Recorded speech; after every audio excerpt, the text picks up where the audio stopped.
Welcome to our van life with our three good dogs, episode 89. We got to Death Valley National Park and had a great time here. We couldn't find a site to stop for the night until it got so late. Stay tuned and thank you for watching. Morning, everybody. We are headed to Death Valley National Park. It is currently 8:39 in the morning. We got up a little bit early today. We were awake by 6:30 up and packing the van and getting the dogs pottied and situated. So we haven't had any breakfast yet, but we will find a spot to stop and cook for breakfast and feed the dogs. Chewbacca had her meds already. They did have a little bit of a snack. We're excited to see Death Valley because it'll be the first time for us to go there, so we don't know what to expect of what the place looks like. And we also are celebrating 1 year or a little over a year of being in our storyteller. We'll give you all the information of what we like and not like about our storyteller, including different modifications that we have added to it. This is our view heading on Highway 190 East, going into the park from the kind of Trona area, and this is quite a view that we're going to be going into right now.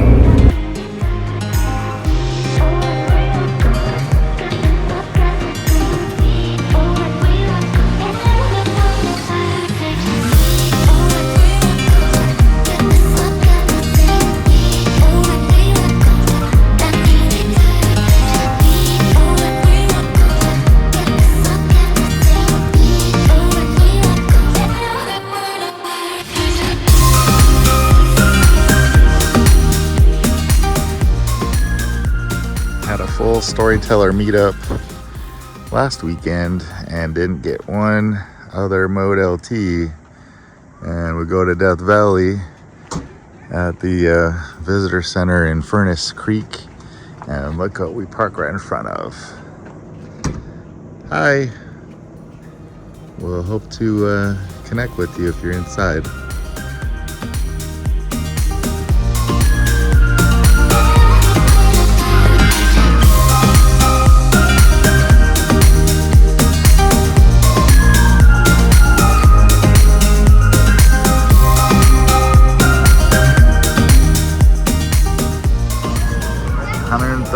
Degrees, and we're going here next. Badwater Basin, 282 feet below sea level.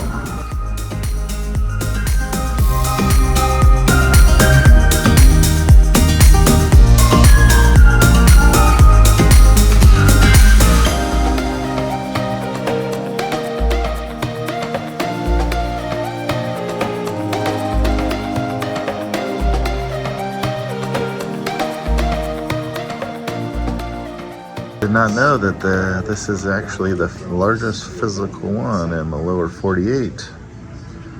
Probably bigger one in Alaska. Unfortunately, all of this is closed, all of that is closed. We can go basically right here until everything gets fixed up in the roads. So we are gonna make brunch now because we got hungry while we're stopped here at the visitor center in Death Valley. Look at that amazing view. So we'll eat first before we go to Badwater and continue exploring the places. So here's Bail. She is hungry, so I'm gonna feed her some farmer's dog, and then there's my BobaFett. She's happy as can be. Chewbacca is on 4 different medications. She's on Lasix, which is a water pill that makes her pee a lot. It makes her very thirsty. It helps with her congestive heart failure. And the downside is that she has to pee every so often, and when she does get into accidents. So that's why I put a pee pad on her bed here, so that if she does have an accident, it goes on the pee pad, and she sleeps on there at night now. We do put the big box on our bed up here by our feet, and it does get a little crowded, but Chewbacca was sleeping on her own inside the carriage a few months ago, but once it started to get cold at night, she started to whine, wanting to be next to us. Okay, so we got bacon that Sean cooked already, bread, farmer's dog. This is Yoda's food, and decided to keep the subscription going because the dogs do like it. I got that little barbecue grill caddy out there where we put our stuff in. So when Sean is cooking outside, Sean's about to make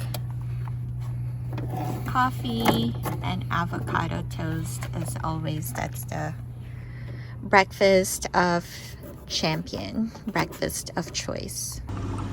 We're gonna have to start a parking lot national park cooking series, brunch in Death Valley, and also feeding the chihuahuas. Sometimes you do it in visitor center parking lots here in Furnace Creek, but quite a view. 3 out of 4 intact yolks, not bad. Toast is ready, eggs are in, coffee is done, brunch is in progress. So one of our viewers had suggested that we get a cooling blanket for the dogs for when the temperature gets really hot during the day, and thank you for suggesting that, because that's such a great idea and we don't have to rely on our AC as much, hopefully. So I did end up getting one. And then we do have an electric blanket for nighttime. Our van does have a heater, and I thought about also getting a warming blanket for Chewbacca for when she is sleeping in her little box. So we'll see how that one will work out. Now we're headed to Badwater Basin to see if there is still water there. Yep, there's supposed to be a lake about 2 inches deep and pretty long from all the waters. They had in the visitor center back at Furnace Creek specified in a video that this in August of this year was the most water they've ever received on record for Death Valley, and that's one reason why about like 90% of the park is still closed. So we just passed Golden Canyon, which is a slot canyon. It was packed. We're expecting that Badwater is also going to be pretty packed, so we'll see if we can get parking. But there's a lot of people now in the park on a Saturday in November. We're right before Thanksgiving, but It's Veterans Day weekend. Yeah, Veterans Day weekend. Busy. And it's also really beautiful. It's probably one of the most unprecedented warm Novembers that I've ever seen. Alright, let's see if we can get lucky.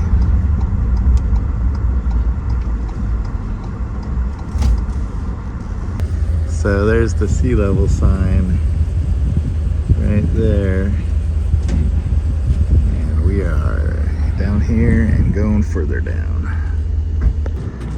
So we got the primo spot right on the edge. And if you didn't expect it, no dogs, no smoking, no drones, no bikes. But you can take out some water gear since there is a lake out there now. Yep, there's the sea level sign, so we are officially below sea level. We are on this Badwater boardwalk. This is what it usually looks like here. Crystal Tower.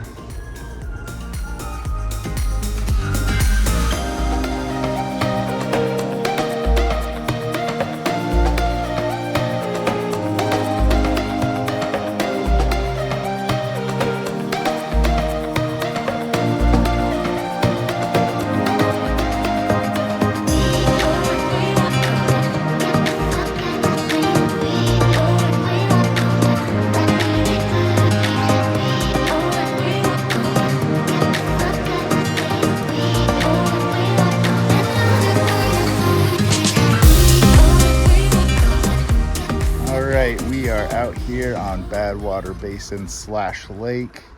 As you can see, it's a full mirror effect. It's gorgeous. The mountains and everything are completely being replicated out on these salt flats. Pia, what do you think? This is pretty out of this world. It feels like it's snow on the ground, but it's salt. It's wet salt. Yeah, it's like an optical illusion. Like you're surrounded by this Mars type landscape. You're walking on white substance that crunches like snow. Oh, there's another dog.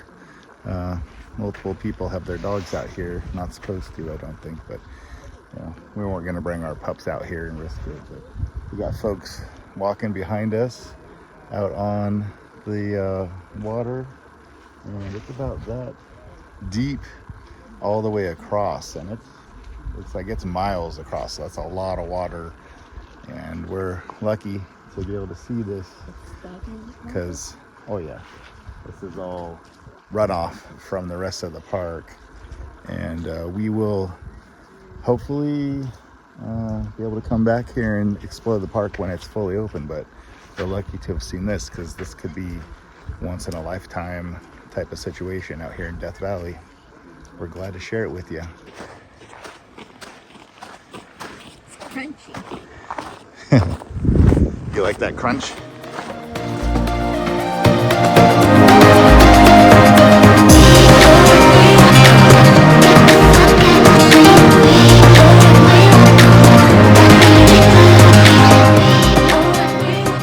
Going to the dunes. So these are the dunes. Sun is going down. We are heading out.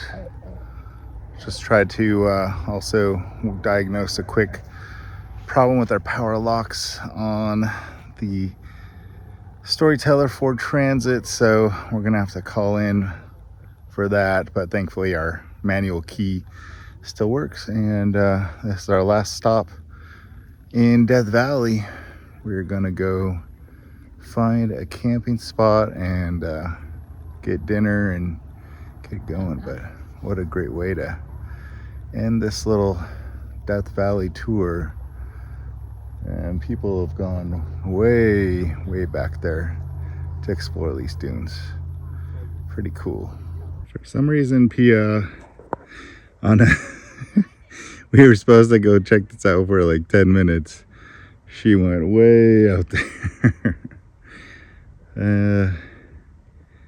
We're still working on staying in sync, but we gotta get out of here. Sundown is gonna be in about an hour, and it's gonna be tight.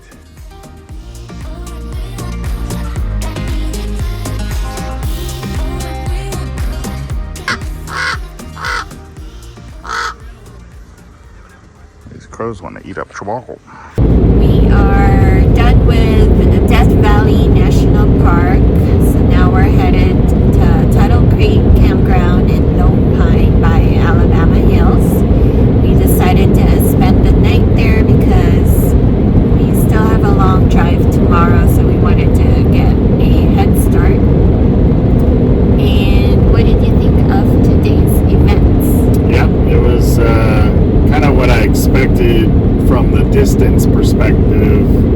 It takes a long time to get in and out of Death Valley, and we could only go to a small portion of it today. We got to see the visitor center. We got to see the Badwater Basin with the lake filled in. We went to see the dunes, and it was definitely a cool national park experience that we're all, it's just amazing views. Everything is just, you want to let your eyes continue to eat everything around you. How about you? So they do have a tour guide of the sand dunes. I think that would have been fun to do. It's like late afternoon or early evening sunsets sand dunes tour that goes for about 45 minutes or so. And then they also have the astronomy stargazing tonight, where people were setting up their telescopes and their tents to camp for the night. So that looks cozy and fun. And it's too bad that we only had pretty much half the day to look at the park. We would have loved to have seen more.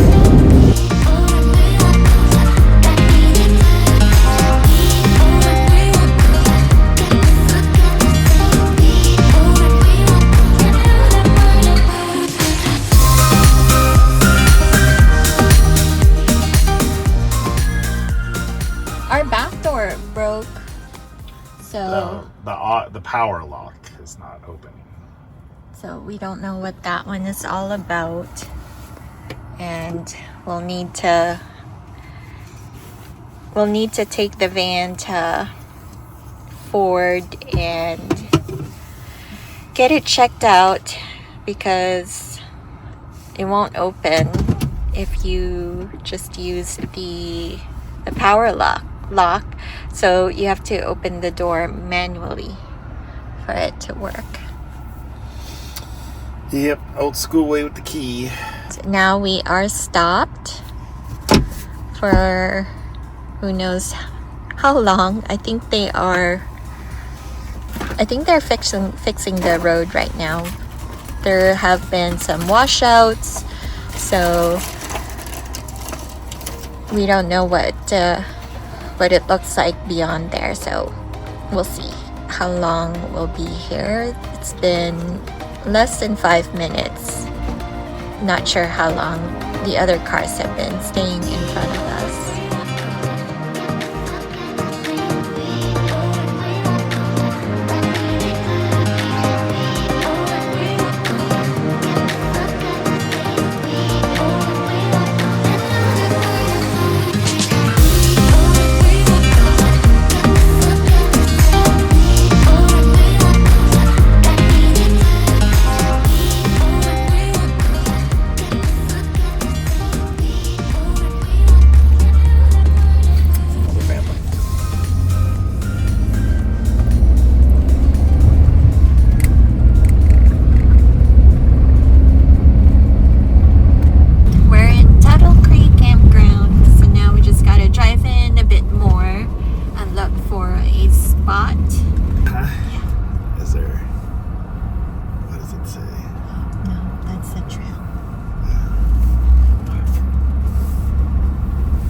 So it's 6 o'clock in the evening and we can't find a place to camp for the night. Tuttle Creek Campground is very full.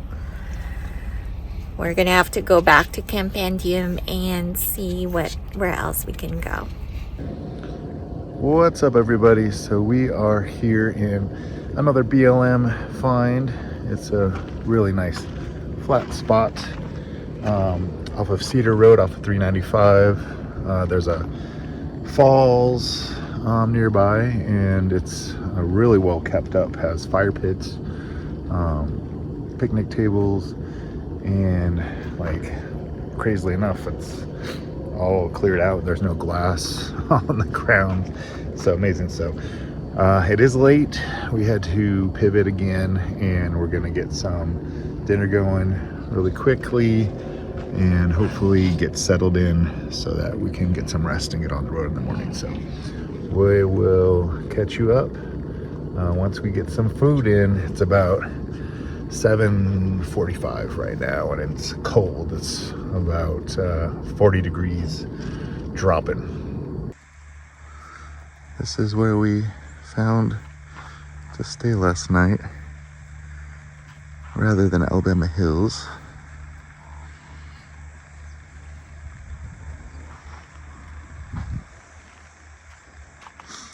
It's a BLM spot with some falls nearby, but about one of the best BLM laid out camping areas I've ever seen. Has fire pits and totally set up nicely. We thought we were just going to find somewhere by the road. There's some falls nearby. So this is our spot we found, Fossil Falls, and looks very unassuming to get out here. And there is a waterfall nearby, but we don't quite have time to hike to it. Unfortunately, we'll have to come back. And it's right off of 395, about 5 minutes. And we got one of the last official spaces from what I can tell. But there's quite a few people hanging out. Another van lifer. Again, it's official spots, but I think if we really were desperate, we would have pulled up even in this little turnaround spot and been able to sleep overnight. All BLM, all well maintained, and we thank you for having these nice facilities, because it's what we needed after we couldn't get into Tuttle Creek. And there's another van lifer making the way. So we are saying adios to the Eastern Sierras, which are right here. Nothing snow-capped yet. It did get down to freezing last night, but not super windy. That's nice, but we will be back. Such a magical spot. Thanks for watching, everybody.